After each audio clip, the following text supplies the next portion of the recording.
Welcome to Fearless with Jason Whitlock. I am Jason Whitlock, your host. Thank you so much for joining me. We have an awesome show for you today. We got some football to talk about. We got some As the WNBA Turns to talk about. I'll talk about that on the back end of the show. It's going to be an amazing show. We got some Harmony we'll do later in the day on the Harmony channel.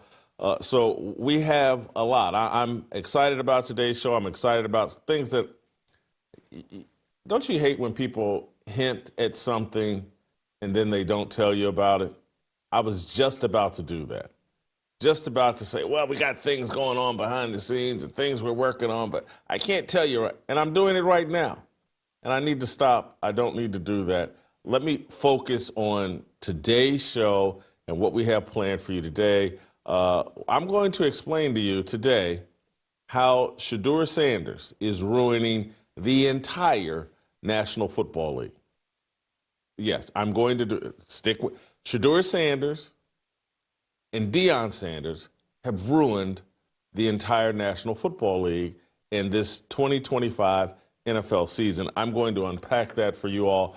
Before I do that, I want to tell those of you listening over Apple to make sure you hit that 5-star review. It's important. Give us the 5-star rating. It helps us grow the channel. It helps us grow our network. Write a little review. Say hello to me.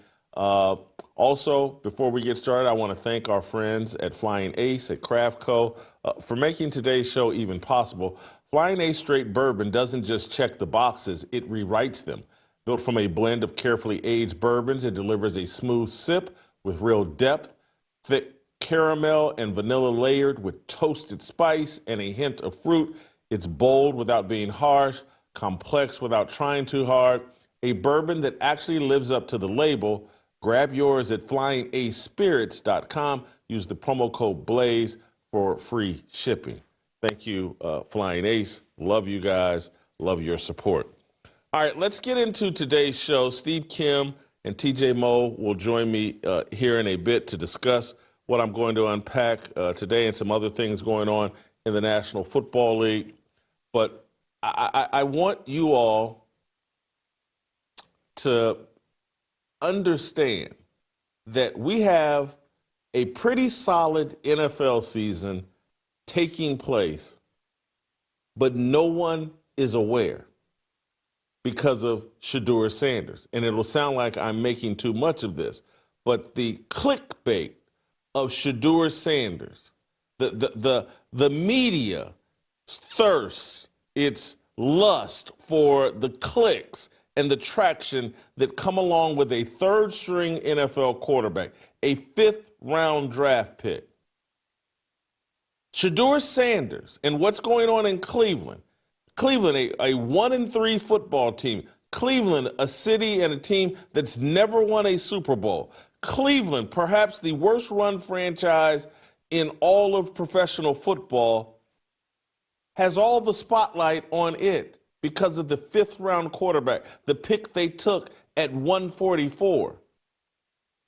Shedeur Sanders and well-off media and what Deion has created, the myth of Shedeur Sanders, is overshadowing every other storyline in the National Football League. How can Rex Ryan go on ESPN and go viral because he's taking a dump on the third-string quarterback for the Cleveland Browns, the 144th pick in the draft, someone that led Colorado to a 9-4 season? He's the biggest story in all of football, and the way to go viral is talking about Shedeur and what's going to go on in Cleveland. Is Joe Flacco going to get benched? And is it racism that Shedeur Sanders, if Joe Flacco doesn't get benched, that Shedeur is not getting that spot? This entire season is about Shedeur Sanders, and let me walk you through a few of the things that we're ignoring while we hyperventilate about Shedeur Sanders. This is unprecedented. Tim Tebow couldn't do this. When Tim Tebow was getting all that shine in Denver, they were making the playoffs. Tim Tebow won the Heisman Trophy, led Florida to 2 national championships. Tim Tebow had actually accomplished some things. Tim Tebow is one of the greatest college football players of all time. Shedeur Sanders, what? He went 9-4 one year at Colorado and was second or third team All-American. But he's bigger than Tim Tebow. Let me walk you through just a few of the things, and I'm going to start with the Buffalo Bills and Josh Allen, who should be one of the primary focuses, or the primary focus, of the hype and the storyline, what's going on in the National Football League. Josh Allen, right now, has ascended to the top of the National Football League in an unquestioned fashion. There is no other MVP candidate. There's only one, and it's Josh Allen. Right now, Josh Allen is the best player in football, not named Puka Nacua, and I'll get to Puka here in a bit. But Josh Allen, the kid from out of Wyoming that Bomani Jones and a lot of the race hustlers were all, oh, he got overdrafted. How can someone from Wyoming who only completed 53% of his passes, how could he be a first-round pick? Remember the dump that was taken on Josh Allen when he came out of Wyoming. Last year, Ryan Clark and others basically argued Josh Allen shouldn't get the MVP because, of course, there was an unapologetically black quarterback named Lamar Jackson who should have been the MVP. And so here we are in 2025, and there's no other candidate. He's the biggest star and the best player in the National Football League. It's unquestioned. A month into this season, he won the MVP last year. He's following it up this year with an incredible start to the season. They're 4-0. They beat the Baltimore Ravens. They beat everybody. And Josh Allen is the main reason. Joey Bosa's been a decent addition to Buffalo, but Buffalo's defense isn't greatly improved.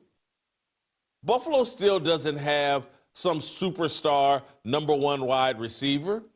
Buffalo doesn't have Saquon Barkley or Derrick Henry or the best running back in football. They have Josh Allen. And he's the clear-cut MVP and biggest star going right now in football. But Shedeur Sanders is sucking up all the air in the room, and that's all anybody wants to talk about because they know there's clicks in it. This is what social media has done to journalism and sports media, and the truth that someone like Shedeur Sanders, a 5th-round pick and the 3rd-string quarterback on a historically bad franchise, could be the dominant storyline in the National Football League. This is insanity. Let me give you another story that no one is talking about, and it had to be pointed out to me. I got to say, I didn't figure this out. One of my producers, Luke, did. It's like, hey, man, Puka Nacua is going nuts. Are you looking at what he's doing for the LA Rams? If there is a number 2 candidate for MVP, it's Puka. And there's a lot of people that don't even know who Puka is. He's like Tarzan playing wide receiver in the National Football League. And every week he puts up these incredible numbers, and attached to that story is Matt Stafford.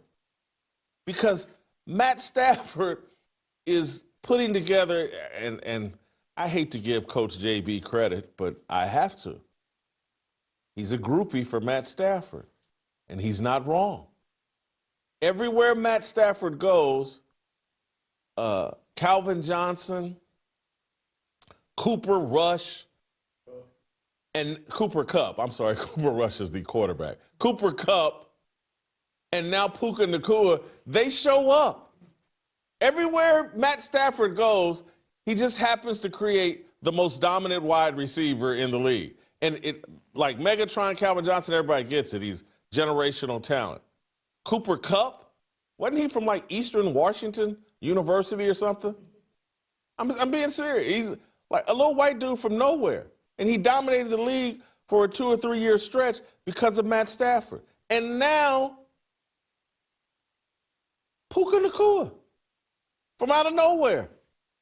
It's like Steve Largent and Jerry Rice wrapped into one. Matt Stafford is the wide receiver whisperer. Matt Stafford is amazing. And what the Rams at 3-1 and what's going on with Matt Stafford and Matt Stafford shoring up a Hall of Fame resume. Matt Stafford is what many people argue Phillip Rivers was. If Phillip Rivers was legitimately a Hall of Fame quarterback, he would have been Matt Stafford. He wasn't. That's why I don't think Phillip Rivers, I don't want to get off on a tangent and piss off San Diego, but Phillip Rivers is not a Hall of Fame quarterback. Not Josh Allen, Matt Stafford is, and Josh Allen will be as well. Let me give you another story that should be dominant, but takes a back seat to Shedeur Sanders. The Indianapolis Colts. I almost said my Indianapolis Colts. I've never claimed the Colts. I'm from Indianapolis. The Colts weren't there when I was a kid, and so I never hopped on the Colts bandwagon. I'm a Chiefs fan. And so they had those great Peyton Manning and Tony Dungy years, and I was like, I'm a Chiefs fan. I used to troll the Colts when I was working in Kansas City.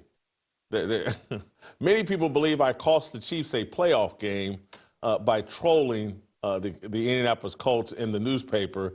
I wrote a column on game day that the Colts came in and read. I think it was the year Lynn Elliott missed all those field goals in the Colts game, or was my memory's fuzzy, but I've never been a Colts fan. But I kind of love this Colts team. And I almost said my Colts, and I'm a Chiefs fan. I'm not going to hop on this Colts bandwagon. But what Jonathan Taylor and Daniel Jones are doing and what that Indy defense are doing, they're 3-1. They should be 4-0. They should have beat the Rams last week. This idiot hadn't fumbled the ball running into the end zone and then stripped him of another TD by holding on a play where Jonathan Taylor ran a touchdown in. The Indianapolis Colts are an incredible story. Daniel Jones given up on with the New York Giants. The Colts make the bold decision, like we wasted a draft pick on Anthony Richardson. We're going to go with Daniel Jones. And it's working incredibly well. And they're a legitimate Super Bowl contender. A legitimate. If they'd beaten the Rams and were 4-0, they'd be in the discussion for the best team in football, and I think they're in the discussion for the best team in football. And I think people should be having a conversation right now about, hey, you know what? The Colts need to go all in and see if they can trade for A.J. Brown. He hates Philadelphia. He doesn't like Jalen Hurts. Go get A.J. Brown and really, really, really put yourself over the top as a Super Bowl contender, because the Colts and I can't believe the league isn't leaning into this, but, they got a female owner now that stands on the sidelines and wears a headset. But that story can't even get off the ground because of Shedeur Sanders. This is insanity. That all everybody wants to talk about is the third-string quarterback for the Cleveland Browns. Let me give you another story that should be major. Major. It's right there in Shedeur's division. The Pittsburgh Steelers haven't won the AFC North, and John Hadley, fact-check me if I'm wrong here, haven't won the AFC North since 2020. Well, Lamar Jackson is now out for 2 or 3 weeks. The Baltimore Ravens are 1-3, and they're about to go 2 or 3 weeks without Lamar Jackson. The Pittsburgh Steelers, there's a quarterback by the name of Joe Burrow who is out probably for this entire season in Cincinnati. The Cleveland Browns are dog doo-doo, and they're about to turn to Dylan Gabriel and eventually into Shedeur Sanders. If Aaron Rodgers and Mike Tomlin don't win the AFC North this year, Mike Tomlin should resign. He should resign. He shouldn't have to wait to be fired. If you can't win the AFC North when the Baltimore Ravens start 1-3, gonna miss Lamar Jackson for the next 2 or 3 weeks, Joe Burrow's out for the season, the Cincinnati Bengals have no offensive line, their defense is still leaky, even with Trey Hendrickson. If you can't win the AFC North in this scenario, you went out and signed Aaron Rodgers, you went out and obtained DK Metcalf. Mike Tomlin hasn't won the AFC North since Hadley, and I think I'm on rock solid ground here based on I don't think they've won the AFC North since 2020. Mike Tomlin's got to go. It's a fireable offense, not winning the AFC North. But we can't talk about any of these things, and we can't focus on any of these things because of Shedeur Sanders and our hyper focus on Deion's boy. Bronny James is bad. I'm not a Bronny James guy. But this is worse. And Shedeur has more talent and more justification for being in the NFL than Bronny has for being in the NBA. But the level of attention that Shedeur is getting, it's mind-blowing. And I know Bronny got a lot of attention in the NBA for very little production, but it didn't just overshadow any and everything. We were still able to enjoy Shai Gilgeous-Alexander. We were still able to enjoy a great playoff run for the Indiana Pacers, and we were still able to enjoy the NBA season, and other people were able to get shine and spotlight. Shedeur hasn't even played. Based off of one little preseason performance against a group of scrubs, we have all this intrigue and interest in Shedeur Sanders. And no one can explain why. What does he represent other than silver spoon privilege? Other than, hey, Deion never let this kid ever have to compete a day in his life. Handed the starting quarterback position every day of his life, and then forced into the NFL, had his jersey or number retired at Colorado after a 9-4 season and a solid college career. What does Shedeur represent? Did he take a knee for George Floyd? Is he Michael Sam and has a boyfriend that he wants to kiss on camera? What does Shedeur represent? Gold chains? Watches? Help me. I'm begging, and I'm doing this sincerely. Why the interest in Shedeur Sanders? He's Deion's son. He's not the first former player's son. I don't get it. I mean, it's like he's a rapper that masquerades as a quarterback. And that's why we're interested? Is he's standing up, he's championing social justice. He's a champion for black. He's the next Muhammad Ali. Give me something to justify the interest in Shedeur Sanders that he could somehow overshadow Josh Allen, Puka Nacua, Matt Stafford, Mike Tomlin, Aaron Rodgers. Am I forgetting anybody? Hell, he's overshadowing the feud, the war between A.J. Brown and the Philadelphia Eagles and A.J. Brown and Jalen Hurts. I don't get it. Maybe the Colts thing I can get it. Indianapolis, call it flyover country, whatever, Daniel Jones, we're not so sure of, but these are amazing stories that should be getting discussed and talked about and examined, and they all take a back seat to Shedeur. And I don't understand it. I'm trying to think of this. This is Lynn's sanity without the buckets, without the 30-point games, or he just stands on the sidelines in sunglasses and a hat on backwards, and people go ask him questions, and he gives stupid, immature responses.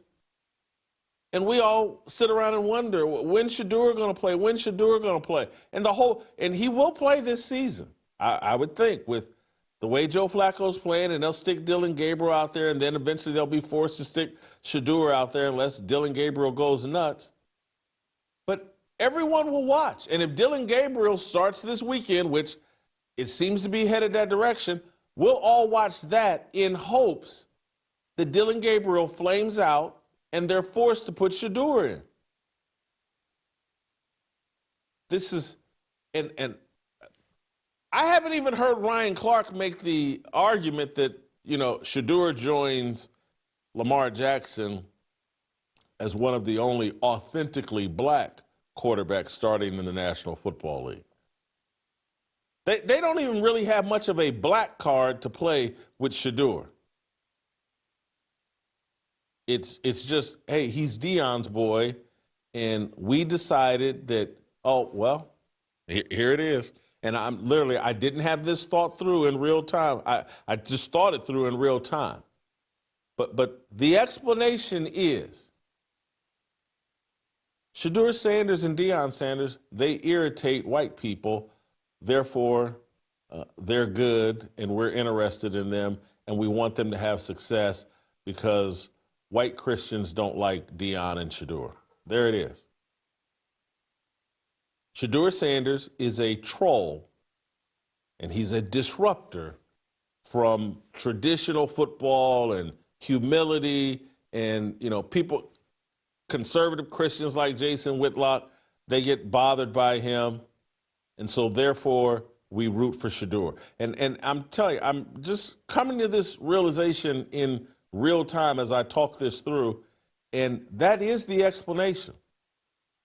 And that's the message that's being sent out to young people, particularly young black people.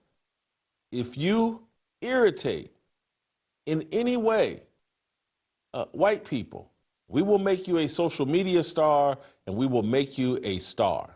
We will throw fame and fortune your way and undeserved attention your way for trolling white people. And I'm not even sure if Shedeur, I don't think he wakes up every day, hey, how can I troll white people? He's just following his father's lead in terms of, hey, I don't believe in humility. I believe in arrogance that I call confidence. I believe in wearing gold chains. I believe in presenting myself in a way that, seems a tiny bit ghetto, even though I grew up with a silver spoon in my mouth. That's the blueprint for success for young black men. Act like a rapper, talk a little ghetto, troll white people, and fame and fortune awaits you. Boom, I figured it out. That's what I wanted to say. That's how I wanted to open today's show. We'll get TJ Moe and Steve Kim's reaction. Before I get out of here and we get to Steve Kim and TJ Moe, I want to remind you about what Ali Bestucky has going on October 11th. What is that? Just 10 days away in Dallas, Texas. Still time for you to sign up. Still time for you to send your wife, daughter, niece, auntie, mama, sister to Dallas to fellowship with Ali Bestucky and a gang of influencers and really smart women that will inspire them, encourage them, teach them how to be a biblically sound woman and make a big, bold impact in American culture. They're going to do all that with the Share the Arrows event in Dallas. Visit sharethearrows.com for tickets and details. Consider gifting this experience to a woman in your life who needs spiritual grounding. Steve Kim, TJ Moe, As the NFL Turns, next.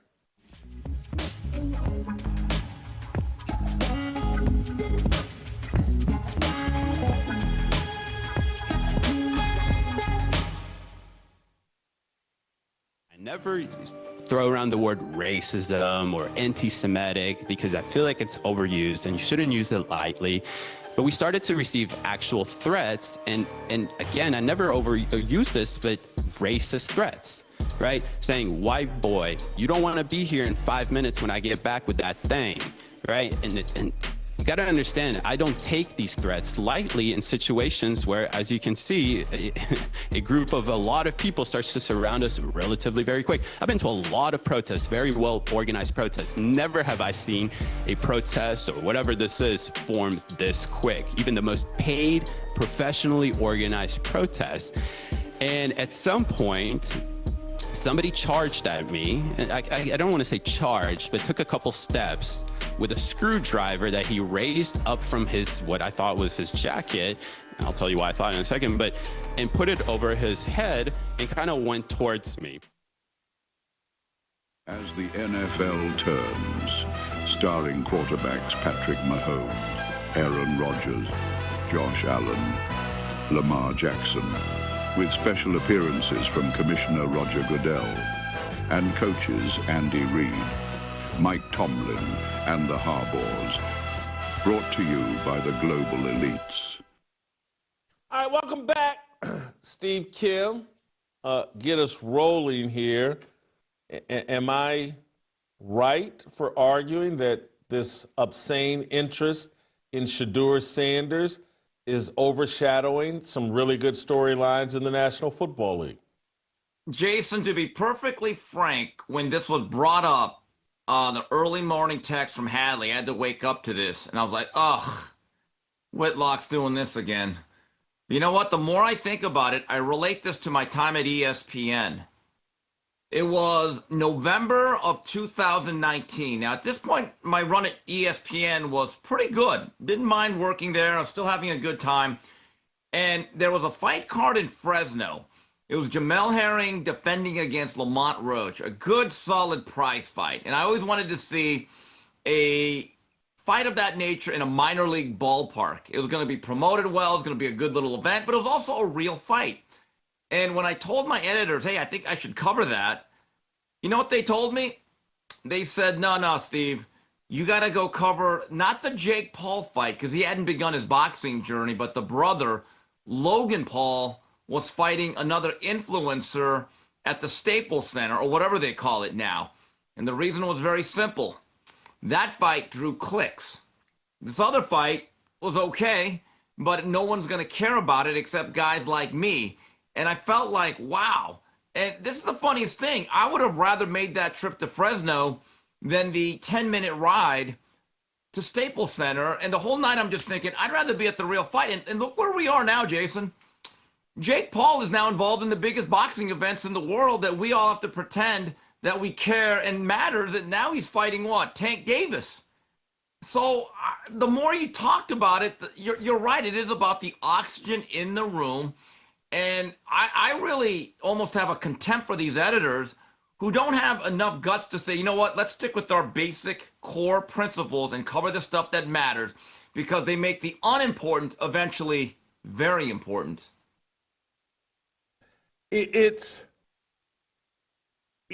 I can't fully blame the editors at ESPN or the this is what social media has done. It's dumbed down everything.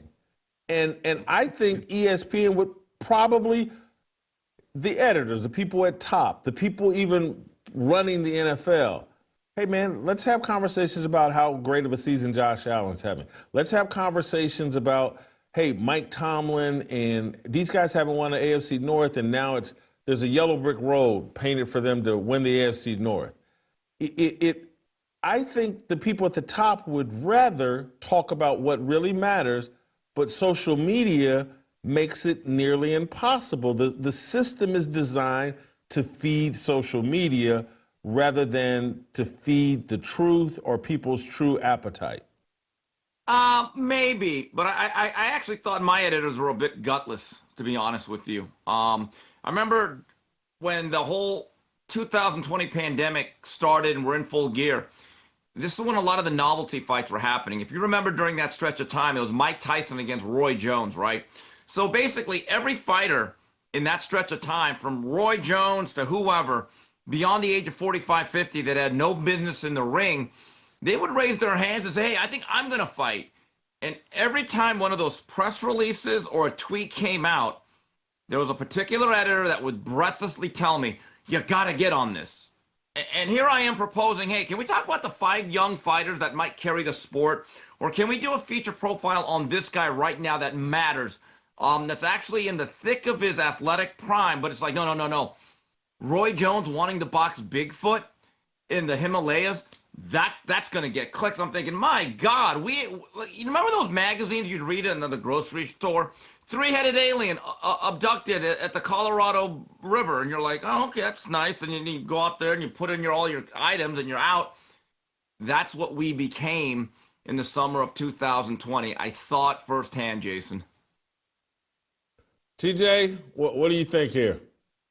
Well, I think you guys are hitting on a really important point, and the larger point is this. The corporate media gets to decide what the stories are. And I've always hated that, right? They never choose what I'm actually interested in. I can't tell you the last time the corporate media chose the story I was most interested in. Whatever the headline is, they get to choose it and they pick the narrative. It's why I'm actually very excited about the fracturing of the media. It's a really good thing. It is great to have podcasts like Fearless podcasts. As much as I don't really care for Barstool, having guys like Portnoy, having Outkick, having some of the fracture media that get to promote some of the stories. And now people like you, Jason, who coming up on 1 million social media followers, you can put out something like you did on Bad Bunny, and it can go ultra viral to where several million people see that, and that's a story. So just because it's not up on ESPN doesn't mean stuff's not a story. And as the media gets more fractured, I think it's probably our obligation to promote some of the stories that you're talking about, to make them stories, because, we get to, I want to give you an example. A little bit off topic, but it tells you the power of social media, and that the corporate media doesn't dictate necessarily what goes to social media. There was one guy recently who went on the ADL's website and saw that TPUSA was labeled as an extremist hate group on the ADL, and tweeted about it. Also, by the way, Christian Identity was as well. The ADL's called it extremist hate groups. One single tweet by a person with no followers. Elon Musk then turned and replied to it, and the ADL has now wiped all of that from their website. Like, that is the power of social media. Who notices it, what goes out, and what happens. So I do think it's important for us, and people like you especially, who have much bigger platforms. We make the stories. I'm not sure ESPN gets to decide what they are. I hear you, but I'm also confessing that as we sit here and think about Fearless every day, we think about what social media is going to go viral as well. We fall under the exact same pressure and make decisions. I could open the show today talking about, man, Josh Allen and the Buffalo Bills and how great it is, and he's now ascended. He's the clear number one. But instead, I said, let me tell you how Shedeur Sanders is factoring into the fact that we're not talking about Josh Allen. We're not focusing on. So, Steve, my argument is this is why I'm saying I can't blame the editors at ESPN, because I make the same calculations. Well, we're all hypocrites. We are, to a certain degree. And by the way, Jason, let's go into back what TJ said. 3 years ago when we talked about Leah Thomas, remember him? When you talk about the power of the corporate media to either spotlight a story or expunge it. ESPN has a dedicated website to women's sports, the W, right? We checked. They didn't have a single story on this issue. And I thought that was odd, given the fact that they supposedly care about the health and the welfare and the future of women's sports. It's like it did not exist. It was like the elephant in the room. To our point, what we're talking about today, during the draft coverage, I remember after the first night, we were talking about it, and I said, Shedeur Sanders will be the biggest story in August. It'll be fascinating, and we're going to enjoy it. Guess what? It turns out he's still pretty fascinating, and we still care. And you're right. A show that we lead off with Shedeur Sanders right now on the first day of October will probably gain more traction than any story on Josh Allen. That's the truth.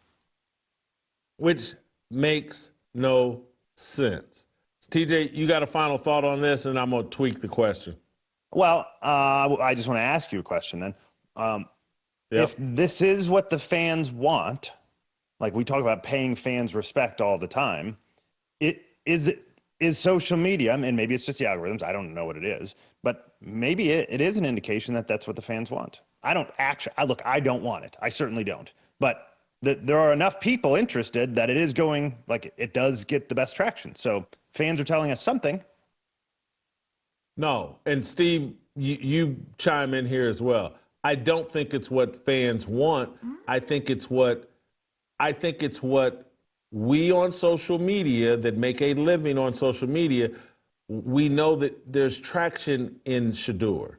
And so everybody's just doing what's in their best business. They're the algorithms, and just I don't think it's a true reflection of what fans want in terms of. I'll give you the example. I saw there's been a very dishonest conversation going on about the WNBA and Caitlin Clark. And there have been people like Caitlin Clark, there are flaws to her game, flaws to her approach. Caitlin Clark, not as valuable as people have made it out to be, but so many content creators and everybody in social media knows, hey, let's take a super extreme position on Caitlin Clark. Either she's trash and she's the worst thing in the world, I can get clicks there, or I can argue she's the greatest thing that's ever happened in sports and I can get clicks there. When we on this show, occasionally, when I would try to say, man, Caitlin Clark, she's bratty, she yells too much at the refs, she takes bad threes, we would lose audience, we would lose subscribers, people weren't interested. But that was the truth. And it's been borne out. They damn near made the WNBA finals without her.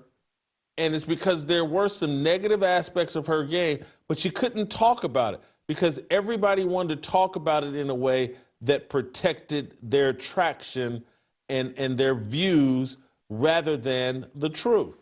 Wait a minute, though, Jason. So the losing of subscribers it's different if it's not being shown to them. That's a different story because that's algorithmic. But us losing subscribers is actually the people telling us what they think and that they want to leave. Like that is the audience telling us something. They made that decision. The algorithm didn't.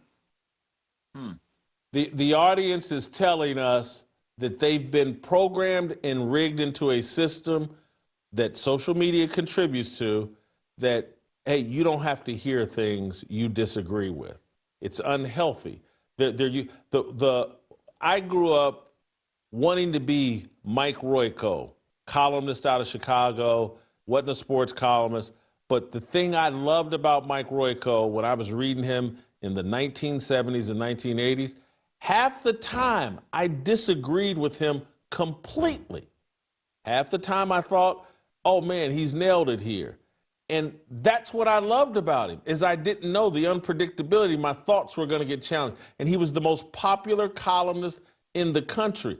People used to enjoy having their thoughts challenged, enjoyed engaging with new ideas. Social media has rigged us up to, we just want to hear what we want to hear, and it's unhealthy. And I think it interferes with us enjoying reality of what's really going on. And that's the disappointment that I'm expressing. Like, man, there's some interesting things going on. Go ahead, Steve. Go ahead. Well, Jason, the reality is when you're in Kansas City at the peak of your popularity or polarization, right, you would write something, and if a young Steve Kim who wanted to be Jason Whitlock, completely disagreed, I couldn't immediately tweet or go to say, no, but this is what I didn't mean to offend it. No, you just say, well, you're offended, brother. You're just going to have to take it. I actually think the immediacy of the ability to write or to interact with the media members has made them more scared. It's made them more cautious. I think actually the buffer of having to mail a letter, you actually dug in your position and you said, hey, look, it is what it is.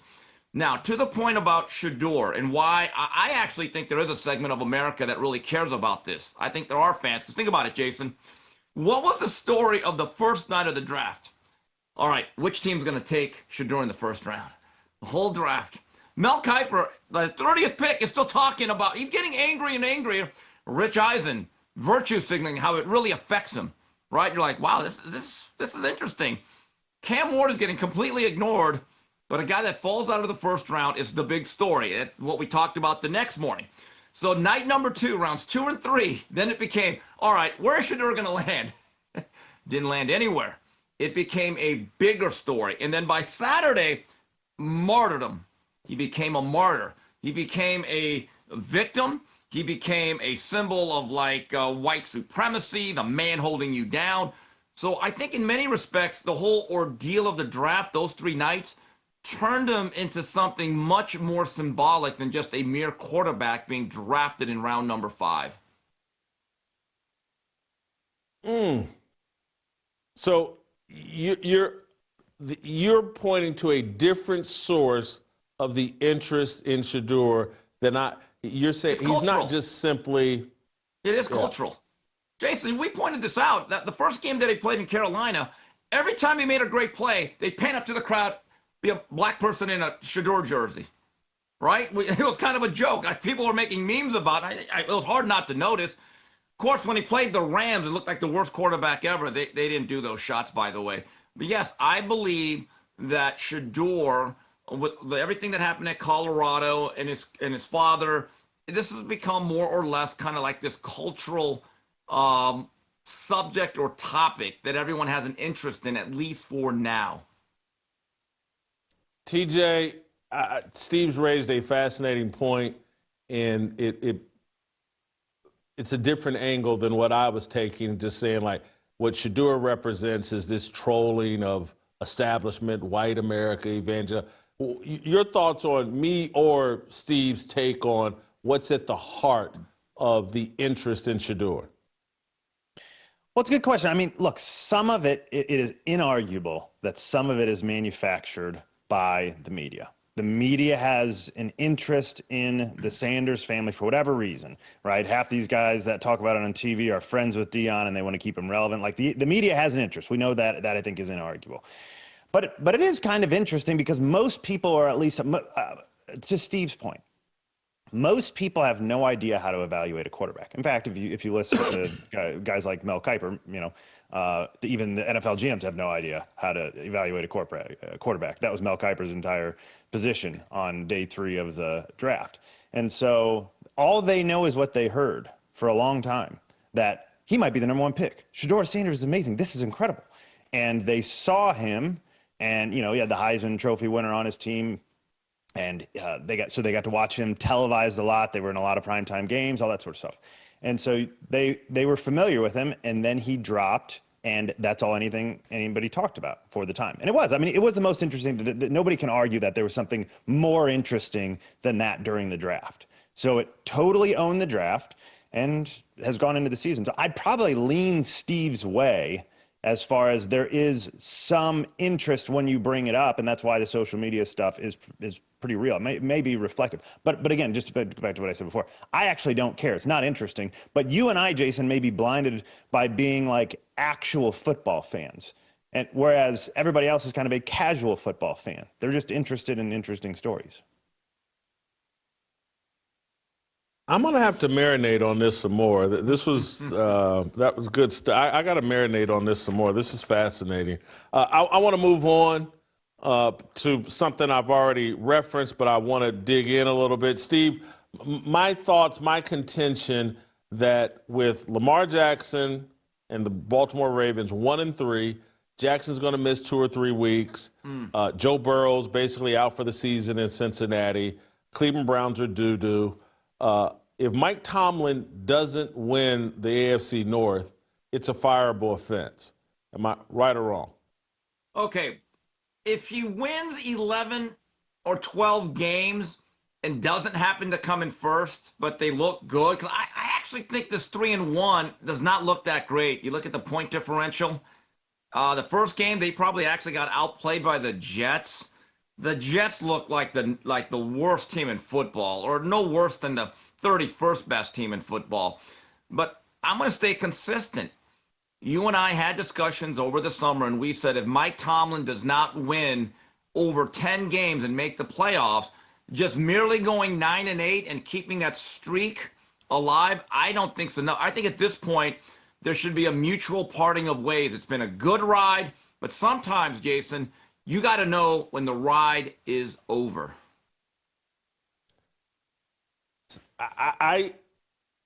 He's got to win 11 games to me.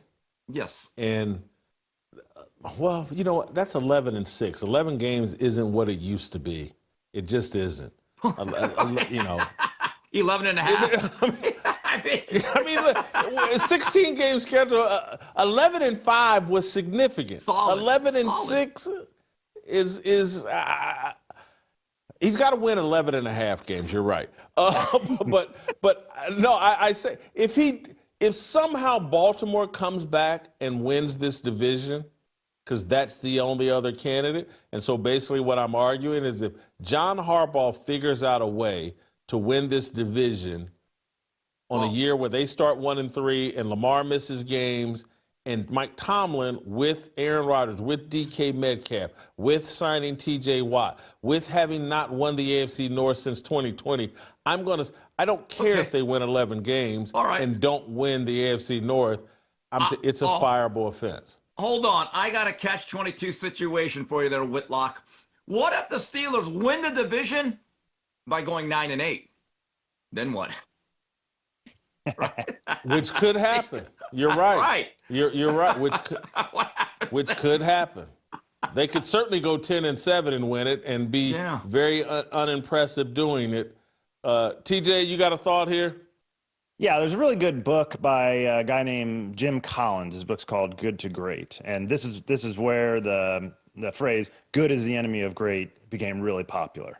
That is Mike Tomlin to a T. That entire book talks about how good companies eventually died because what it actually does is it prevents the pursuit of achievement and excellence. When you're good and you're like, well, because what's the number one thing? When you think of Mike Tomlin, what's the number one thing that comes to your head? He's never had a losing season. That's it. That's what everybody says. It's not his Super Bowl in 2008. What is it? He's never had a losing season. Isn't that unbelievable? What a terrible thing to be known by, truly. Because all that means is you've gone at least 8-8 every single year. That is his true accomplishment.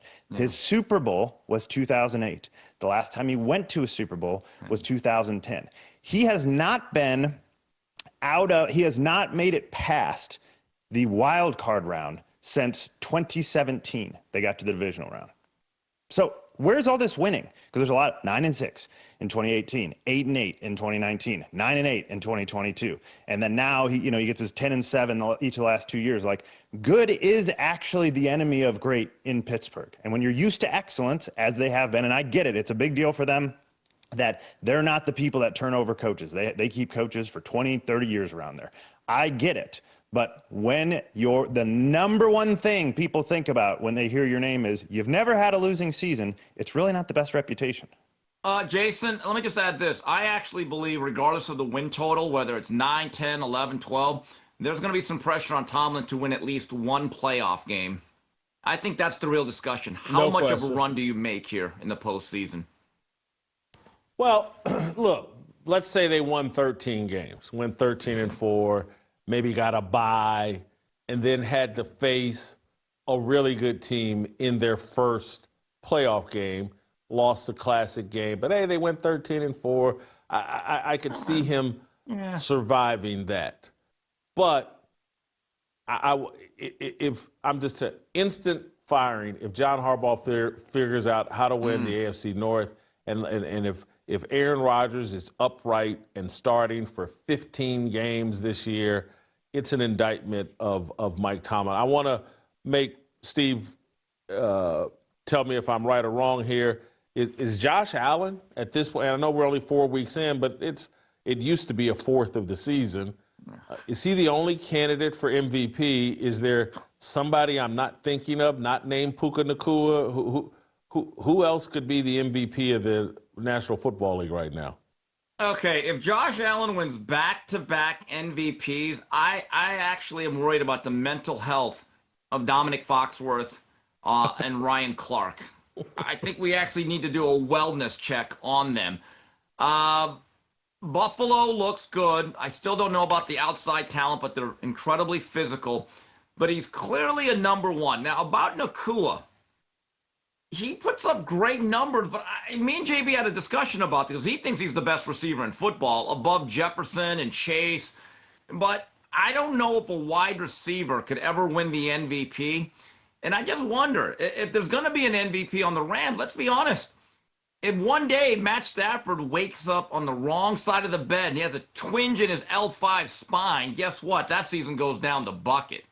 I actually think if there's going to be a long-term MVP candidate for the Rams, it's number 9.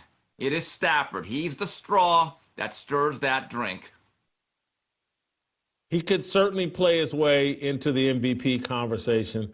You're right. One, he plays the right position, and two, as we've just argued, from Calvin Johnson to Cooper Kupp to Puka Nacua, everywhere he shows up, great wide receiver play follows behind him. So he's got to be the common denominator there. Is there anybody else that I thought maybe this morning, Luke, did we come up with a someone else that might be a candidate? I thought, TJ, I thought there was someone else. Not that I remember. The only person I can make sure we've muted Luke's mic. He said something about Dak Prescott, and I almost vomited. the only one that I think could enter the race, and it depends, and they would have to play unbelievably in much of the way they did Sunday, is when Rashee Rice comes back. If Pat Mahomes gets a real receiving core, I just think it's hard to discount him. He's the one guy that's proven that he can do it over and over. And right now, what I see is he's second or third in the MVP odds. It's name recognition. Obviously, they've not played well, but they did just dominate what I thought was a Super Bowl caliber team in Baltimore. That is obviously not true now. Justin Herbert's also on the list. Justin, yes. Whoever the quarterback is of a team that wins 12, 13, 14 games, whatever it is, and I think the Chargers actually have a chance to do that with the division that they're in. We'll find out. Jonathan Taylor would be my outside candidate. These running backs keep not getting respect. If the Colts keep doing what I think they're capable of doing, Jonathan Taylor may play himself into the MVP conversation. Hey, while we're here and we're talking about great teams, I think most people agree the top 5 teams, the top 2 are Philadelphia and Buffalo. After that, I got the Colts as the third. If I were doing my power rankings right now, I got the Colts should have beat the Rams. I know you're somebody, hey, the Rams just beat the Colts. I watched that game. The Colts were the better team. I got the Lions at 4 and the Rams at 5. Steve, your list? Well, look, Eagles and Bills are interchangeable. Eagles are still the undisputed pound-for-pound Super Bowl champions, and they haven't lost the game. And I know they have some issues throwing the ball, but they still find ways to win. Bills, clearly, to me, the best team in the AFC. Guys, I think the story is, I didn't even know if the Lions were going to make the playoffs. They had so much change and turnover. But you know what they still have? Dan Campbell, America's coach, and a great roster put together by Brad Holmes. It turns out they have not forgotten how to play football. And, Jason, I'm with you. I was actually impressed by the Colts in their loss. If Adonai Mitchell doesn't act like he was fixing the game or point shaving, they win it. There's no doubt about that. And I believe the Chargers, I know they're banged up on the offensive line. I just kind of cringed when I saw Alt being taken out of the game early on, but I have great faith in Jim Harbaugh. And to go back just a little bit, before the year, I thought this was the season that Justin Herbert would make an MVP run, because I always thought he was a really good quarterback for 56 minutes. Well, this year, a couple of times, he's shown that he's a great 2-minute quarterback that can close games. So I'm still high on the Chargers and the ability of Jim Harbaugh to bring along a franchise. I just got to look in my prompter at TJ's top 5, and his pick at number 5 is so bad that I'm not going to allow him to even say his list. Could we get put TJ's list off the screen? I don't want to. We're not even going to go there, TJ. I'm going to save you the embarrassment. You didn't watch the games, so Jason. anyway. You didn't watch the games. Yeah. Uh-oh. Tampa Bay keeps pulling games out of their rear end against bad teams. Tampa I Bay give Baker was some credit, but one bad Baker Mayfield pass away from being 4-0 and beating your number one team, the Philadelphia Eagles, last week. One bad play away. well, they had that one bad play, and it didn't happen. That's why they're not number one. They're number 5. Insanity. Finally, I want to. No, I'm not done with these guys. I want to go to Aqib Talib. I find this funny, ironic, stupid. Aqib Talib, the former Pro Bowl, All-Pro cornerback who got a Little League football coach killed in Dallas, Texas, a couple years ago. I believe the man's name is Mike Hickson. Aqib Talib's brother killed this man, and at the behest Aqib Talib started the whole mess. But Tyreek Hill dislocates his knee, and Aqib Talib is on the new podcast on Gilbert Arenas' show and makes what I think an incredible statement. Let's play the clip. I always say it.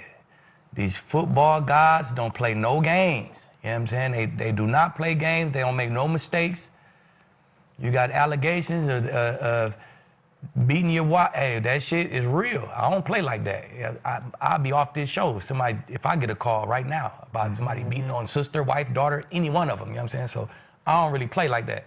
And football guys, they brutal. They don't make no mistakes, man. So, hey. So you're suggesting they tease you a little bit. Even? Karma. No? It's karma, man. Hey, man, hey.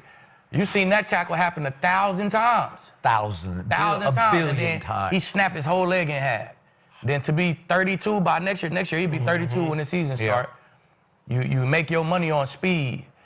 That might be the last we see of Tyreek Hill. I'm saying. Honestly. That's when I seen that. That's the first thing It might really be the last we see of Tyreek Hill, man. If the football gods really have karma, what's going to happen to Aqib Talib? He got a man killed, a Little League football coach killed. The lack of self-awareness by these guys is mind-blowing to me. But, maybe I take things too literally, too seriously. This is about as dumb a comment as I've heard from, and I know Aqib Talib is dangerous.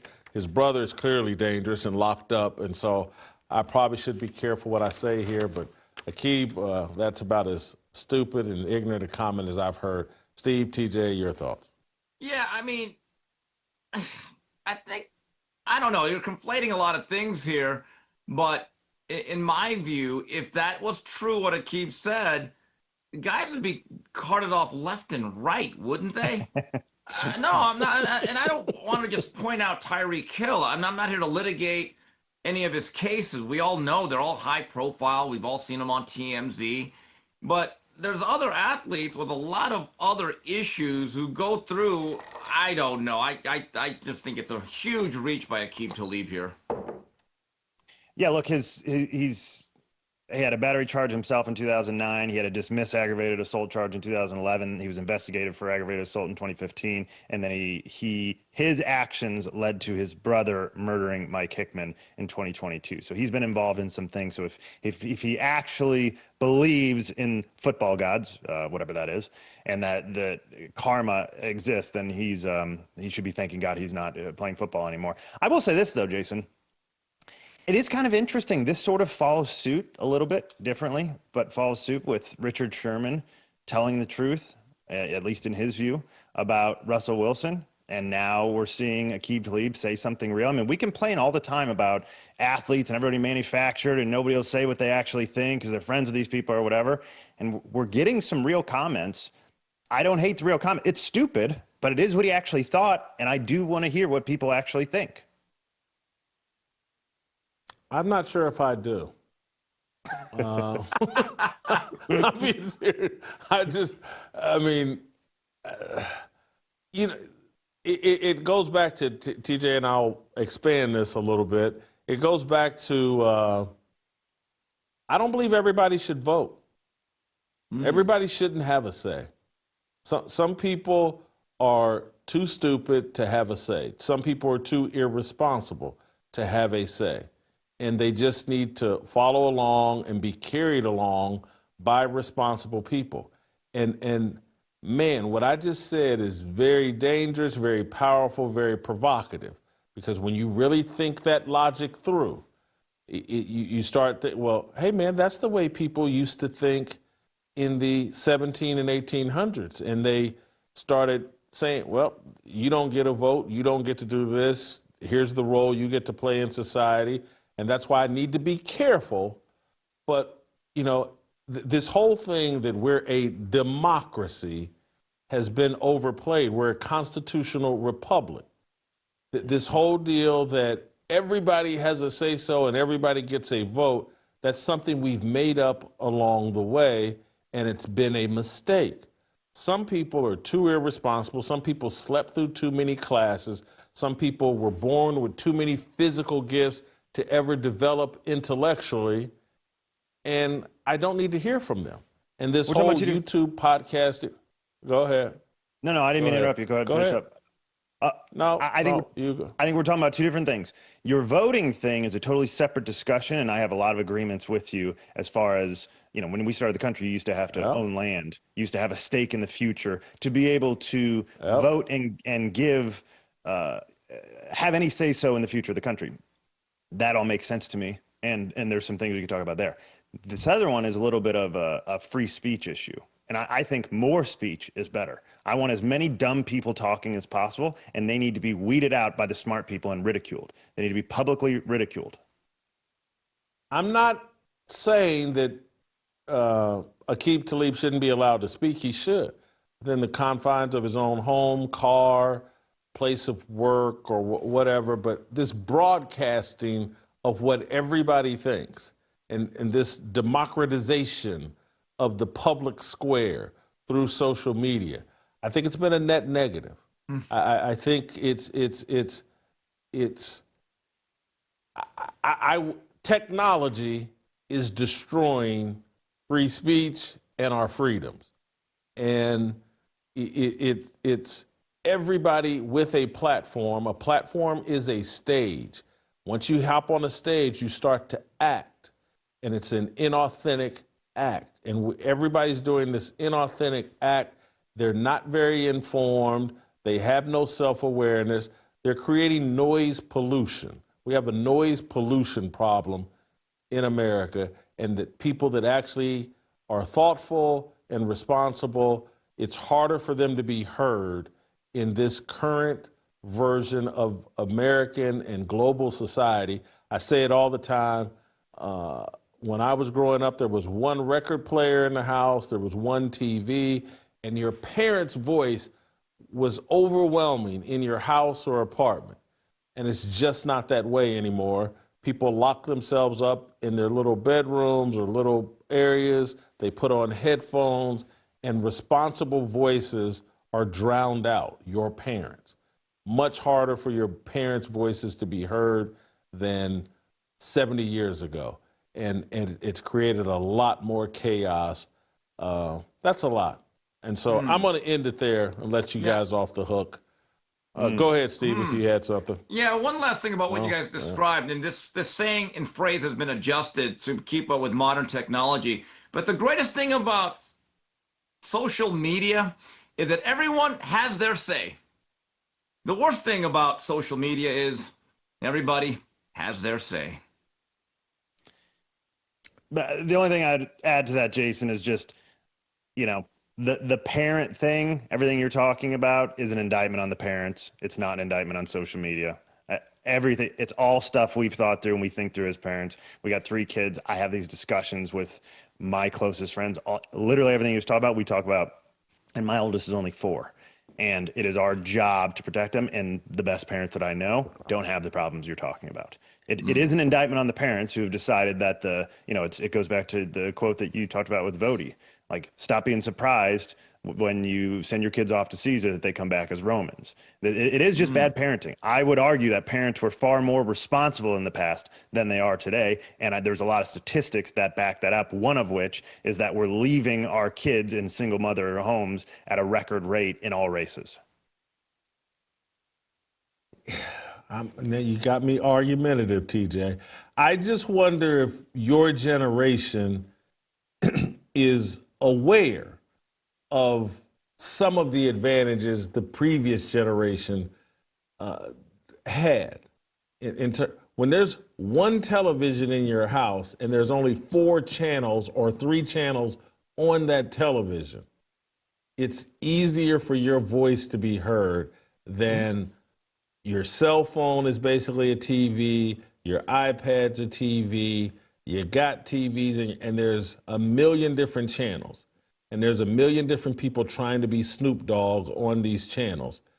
I think it's harder. I'm sympathetic towards you guys doing it now.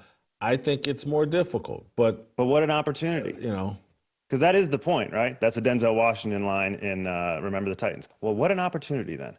Because whatever you give us, now I can just turn everything you just turned around. Do you know how much good content there is out there that I can set my kids up with? Do you know how much real history that I've been able to teach my kids? My oldest is 4 years old, and we go find the real American Christian history, and that's what they're getting pumped into them. What an opportunity you never got, because you had one television and you were out playing tag with your friends. And we're actually learning about committed, dedicated parents can get their kids so solid before they ever leave the house that you can't get to them. What an opportunity.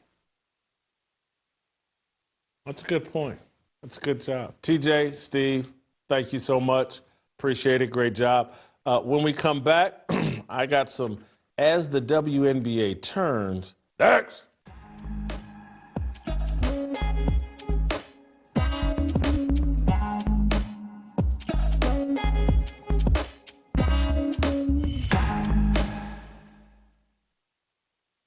And then, I met a couple of guys who were like, don't do that. They talked me out of it and talked me into playing in the bars, which was an amazing idea.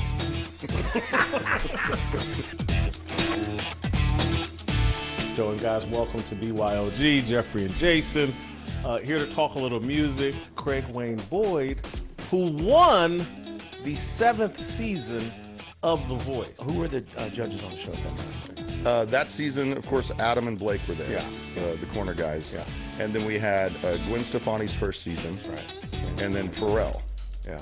And for me, it was Pharrell that turned around first, and then Blake Shelton. It runs through me like the Mississippi, and it turns me like a weather vane, and it points me down that gravel road to a field of tilted stones that hold my family's name. When Beyonce's running to be country, it's like, well, actually, this is the cool thing to be. But maybe there was a time when it's like, you didn't make it as a rock, but you got, how many kids you got? How long you been married? I have 5 kids. Whoa! Yes. He did a little humble brag. I don't know if you caught that. But basically, he said he met her the day after he won The Voice. That was 2014. And so they date, they get married. And so he's talking about in an 8 or 9 year window, he's pumped out 5 kids.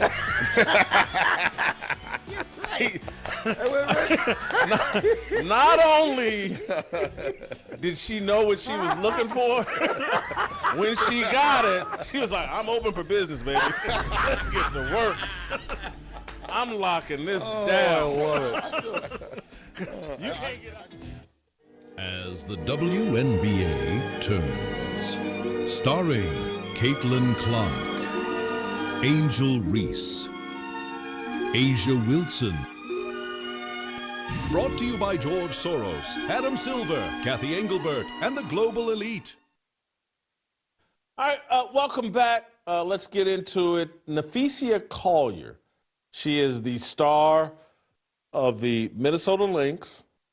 She had a chance to win the MVP this year. Most people thought the Minnesota Lynx were going to win the WNBA championship this year.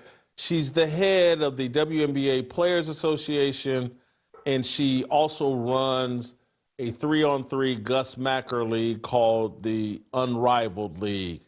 And yesterday, she attacked Kathy Engelbert, the commissioner of the WNBA, during a press conference. She opened with a 4-minute statement that is being celebrated all across social media. I think it's retarded what she did here. I'll try to explain that to you all. But man, it's being celebrated. Man, she stuck it to Kathy Engelbert, and she embarrassed Kathy Engelbert. And I can't believe Kathy Engelbert said this or that. I find this entire thing embarrassing. I'm going to play the entire 4-minute clip here so we have Napheesa Collier in context before I respond. But this is her talking about what's going on in the collective bargaining agreement negotiations between the Players Association and Kathy Engelbert and the owners of the WNBA. Let's play the full clip here, SOT number 5. Thank you all for your time today. I have prepared a statement that I would like to make before taking any questions. All right. So first of all, I'd like to congratulate the Mercury for advancing to the finals. And I want to be clear, this conversation is not about winning or losing. It's about something much bigger. The real threat to our league isn't money, it isn't ratings, or even missed calls, or even physical play. It's the lack of accountability from the league office. Since I've been in the league, you've heard the constant concerns about officiating, and it has now reached levels of inconsistency that plague our sport and undermine the integrity in which it operates. Whether the league cares about the health of the players is one thing, but to also not care about the product we put on the floor is truly self-sabotage. Year after year, the only thing that remains consistent is the lack of accountability from our leaders. Sorry, I had to walk here in my boot. I'm kind of out of breath. The league has a buzzword that they've rolled out as talking points for the CBA as to why they can't pay the players what we're worth. That word is sustainability. But what's truly unsustainable is keeping a good product on the floor while allowing officials to lose control of games. Fans see it every night. Coaches, both winning and losing, point it out every night in pregame and postgame media. Yet leadership just issues fines and looks the other way. They ignore the issues that everyone inside the game is begging to be fixed. That is negligence. At Unrivaled this past February, I sat across from Kathy and asked how she planned to address the officiating issues in our league. Her response was, well, only the losers complain about the refs. I also asked how she planned to fix the fact that players like Caitlin, Angel, and Paige, who are clearly driving massive revenue for the league, are making so little for their first 4 years. Her response was, Caitlin should be grateful she makes $16 million off the court, because without the platform that the WNBA gives her, she wouldn't make anything. And in that same conversation, she told me players should be on their knees thanking their lucky stars for the media rights deal that I got them. That's a mentality driving our league from the top. We go to battle every day to protect a shield that doesn't value us. The league believes it succeeds despite its players, not because of them. I have the privilege of watching my husband run a league where he has to balance 100 different things at once. I won't pretend the job is easy. But even with all of that on his plate, he always takes the time to reach out to players when he sees an injury, whether it's Unrivaled or even during the WNBA season. That is what leadership looks like. It's the human element. It's basic integrity, and it's the bare minimum any leader should embody. This year alone, I've gotten calls, texts, and well wishes from so many players across the league.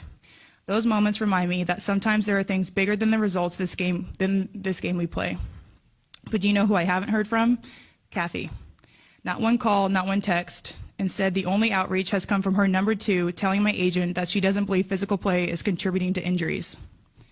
That is infuriating, and it's the perfect example of the tone-deaf, dismissive approach that our leaders always seem to take. I've finally grown tired. For too long, I have tried to have these conversations in private, but it's clear there is no intention of accepting there's a problem. The league has made it clear it isn't about innovation, it isn't about collaboration, it's about control and power. I've earned this platform and I've paid the price to get here, and now I have a responsibility to speak on behalf of the fans and everyone in this league that deserves better.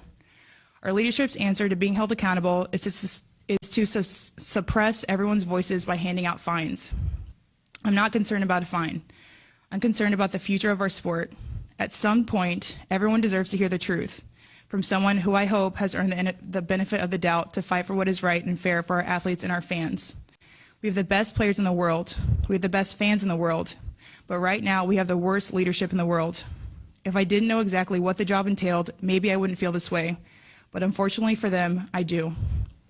We serve a league that has shown they think championship coaches and Hall of Fame players are dispensable, and that's fine. It's professional sports. But I will not stand quietly by and allow different standards to be applied at the league level. Thank you.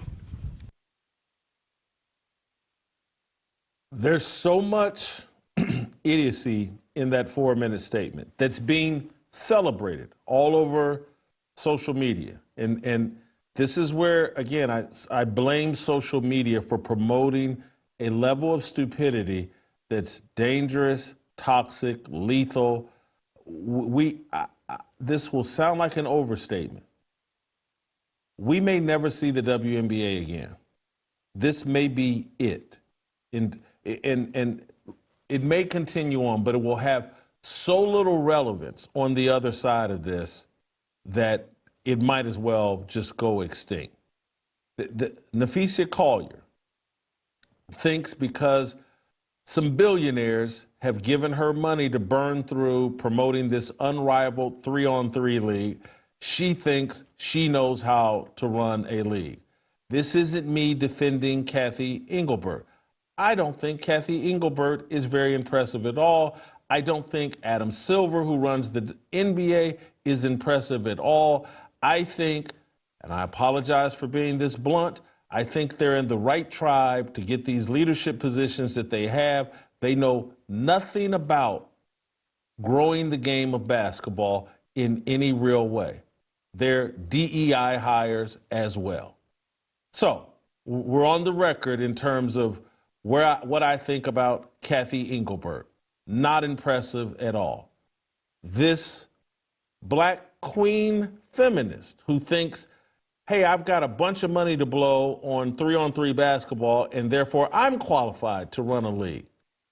She's just as stupid and just as much a beneficiary, a benefactor of DEI as Cathy Engelbert. When you live on welfare as long as the WNBA players have, you then turn around and think, hey, it's my job to hold the people financing this welfare league. It's my job to hold them accountable. It is not your job. You don't even remotely understand how rough negotiations over millions and billions of dollars are. When you get in a high-stakes negotiation for millions and billions of dollars, really rough things are going to get said. Far rougher things than, hey, man, Caitlin Clark should be thanking us that she has this platform to make that $16 million. And everybody that's melting down over social media, oh, can you believe Cathy Engelbert said that? In a negotiation? Heck yes, I believe she said that. And she'll say much worse. They're fighting over millions and billions of dollars with a group of tall children that they have spoiled, that they're allowing to fly around on private planes for basketball games very few people want to watch or attend. This is insane. This is when you hear me say, men, quit apologizing for being men like we owe women a debt. We don't. Women won't build anything. That's not what they do. They're not going to build a great basketball league. They're going to destroy it. And they are destroying it. They had a gift sent to them called Caitlin Clark. And they've completely mismanaged it. And Caitlin Clark has been a part of the mismanagement of Caitlin Clark. The WNBA, everybody's, oh, yes, queen. Everybody running around on social media. Napheesa and all of these WNBA players are unlikable. They're just as unlikable as Cathy Engelbert. And those of us that's like, hey, let's go on in the WNBA. This Caitlin Clark thing's interesting. Let's give it a chance. Let's take a look. Hey, this is be something interesting over the summer. Take up some of our downtime. Let's take a peek. I'm going to give the WNBA a chance. We've been repulsed by what we've seen. Nobody's likable. Napheesa Collier, we've got the best fans in the WNBA. Napheesa, you and everybody else have been taking a dump on all the new fans. They're all racist because they like the Indiana Fever. And now that you want to play a little social media, let's bully and blackmail Kathy Engelbert, let's expose private conversations that go on during a negotiation. Now you want to play rough with Kathy Engelbert. Kathy Engelbert's not likable. You're not likable. Nobody in this league is really likable.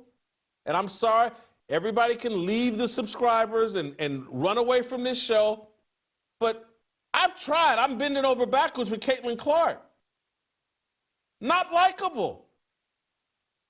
All she wants to do is whine and complain with the referees. She's nailing herself to a cross. Lord knows I like Sophie Cunningham. Not likable. Just wants to get naked at every turn and complain. I'm bending over backwards. I got Sophie Cunningham's picture on my set. We look at her. I mean, I like Sophie, but holy cow, shut up and put some clothes on. And quit acting like the world owes you all something. The world has been bending over backwards for female athletes since 1972 or whatever year Richard Nixon did the Title IX deal. Not an ounce of gratitude from any of these women. And Napheesa, there's no accountability. There's no gratitude. There's no positive attitude. There's nothing but complaints and whining. And you wonder why the officiating sucks? Hey, open your eyes. It's called DEI. No one cares about merit. Everybody's just doing a DEI thing as it relates to officiating, and as it relates to everything in America. So you wonder why the officiating sucks? They can't hire the best officials. They got to meet quotas. They got to make sure it looks right. It's affected the NBA. It's affected the WNBA. It's affected the NFL. We got to make sure we got enough women. In the NFL, women can do one role in officiating. They can ball spotters. Oh, I got to be careful. Whatever. You know, the one little position, they don't put them in the middle of the field where they might get hurt. They don't want them in the end zones or on the edges where they got to keep up with wide receivers as they run downfield. They yard markers or whatever. I don't even know why I can't think of the name, but they can all play one position. And this has nothing to do with merit. This has something to do with quotas and appearances. We're watching in real time. This is Building 7. The controlled demolition, Building 7, controlled demolition. The other World Trade Tower 2 were controlled demolition, but this is Building 7.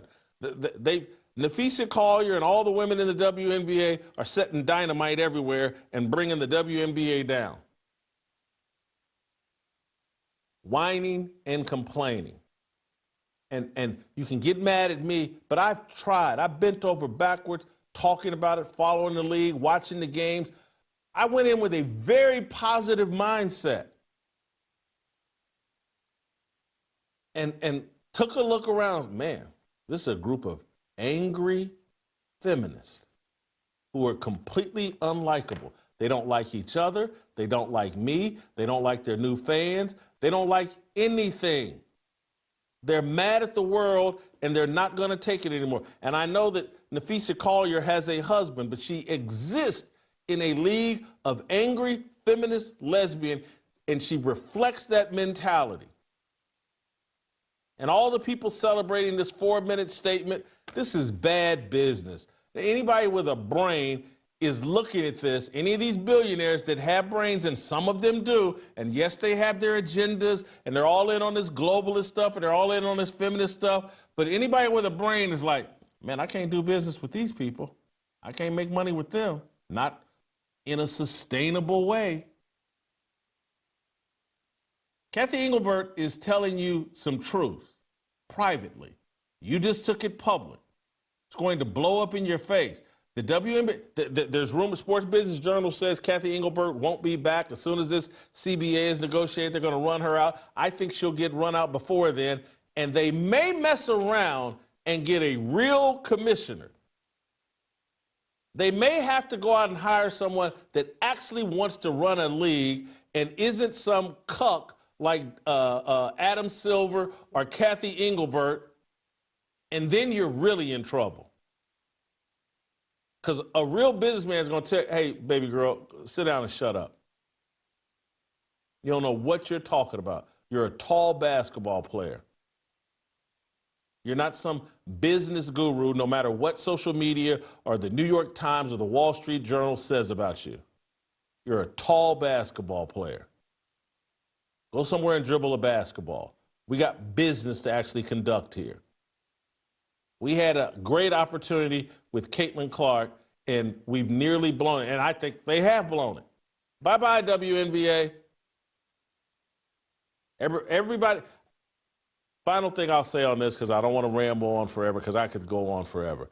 Last night, I tried to watch a little bit of Game 5. Indiana Fever, Las Vegas Aces. And the product was so bad. And it wasn't the officiating. It was the product was so bad that I'm telling you this in all sincerity. The game went to overtime, and I said, I'm out. This is garbage. This makes no sense. You don't have to be the Indiana Fever with a bunch of players they signed off the street who aren't that good were this close to making the WNBA finals. And I was like, what am I watching? What am I watching? Women with big fake windshield wiper, fake eyelashes. They can't make layups half the time. Can't go up and down the court more than twice without falling down or flopping, pretending like they were fouled in a way. What am I watching? Kelsey Mitchell went off with cramps and had to be carried off the court, some sort of injury or whatever. And this is at the end of the third quarter, and the Fever are down 4, and somehow they force overtime. And I'm like, are the Las Vegas Aces, are they any good? Does winning the WNBA title, does it really say anything? Does it say you're great? And I just started having flashbacks. It's like, I watched last year's WNBA Finals playoff series, Lynx and Liberty. And it was hot garbage. I remember Game 7. Sabrina Ionescu could not make a shot. And then the refs came in and stole it for the Liberty at the end. It's like, man, this is some hot garbage I just watched. No one proved anything. And they're going to throw a parade for the Liberty for winning this? And I was watching it again last night, and I was like, someone's going to be celebrated for this hot garbage? Go to bed, Whitlock. This is insanity. And so I went to bed. And curtains for the WNBA. I'm Pastor Corey Brooks. I'm sorry. I'm coming to the Harmony Channel now, and so give me 5 minutes at 11:35. Yeah, 11:35. We'll be on the Harmony Channel with Pastor Corey Brooks, and then Delano Squires will join us. Give me 5 minutes where we'll be on the Harmony Channel. Play tomorrow. We'll see you tomorrow.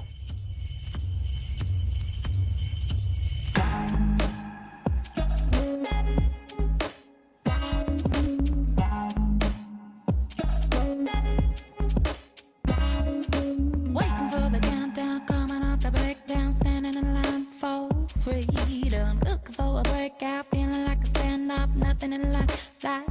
freedom. Came like a fighter, striking like a ladder, making all this moves for freedom.